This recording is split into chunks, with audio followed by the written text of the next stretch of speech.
For 6 long years, if you believed the SEC was compromised, you were called a conspiracy theorist. This week, the Epstein Files proved you were right all along. A coordinated attack was launched to suppress the world's fastest payment rails, and not knowing what's inside these files puts your entire portfolio at risk.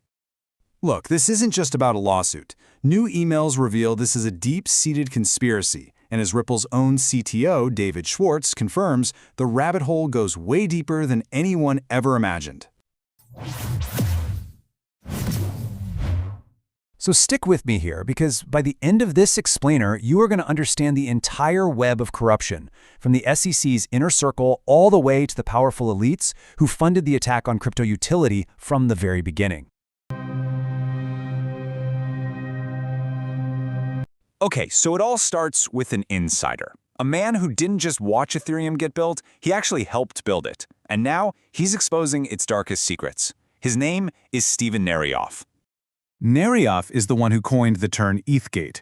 He alleges there was a corrupt bargain struck behind closed doors to give Ethereum a complete regulatory advantage, effectively crowning it king while kneecapping any real competition.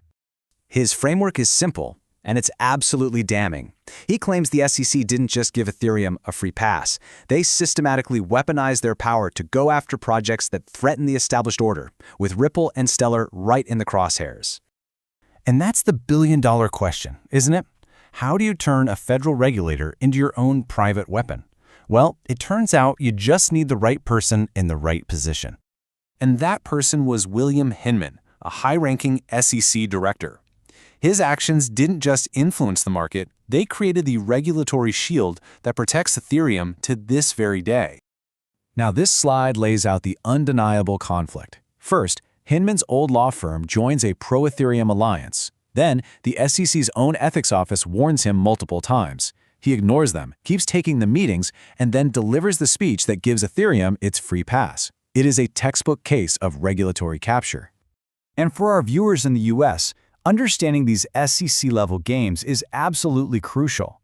This isn't just theory, it's essential for protecting your portfolio from these politically motivated attacks. But this begs a huge question. Why go to such lengths? What was the multi-million-dollar incentive to protect Bitcoin and Ethereum so fiercely? Have you shared your thoughts on this in our community post yet? Let us know what you think. Okay, let's dive into this, because the incentive becomes undeniable when you follow the money.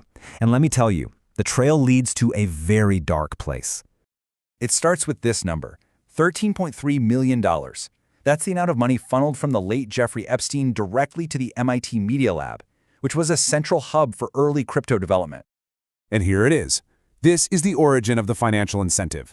Epstein's money flowed through MIT and directly into the hands of key Bitcoin core developers, at a critical time when the network desperately needed funding.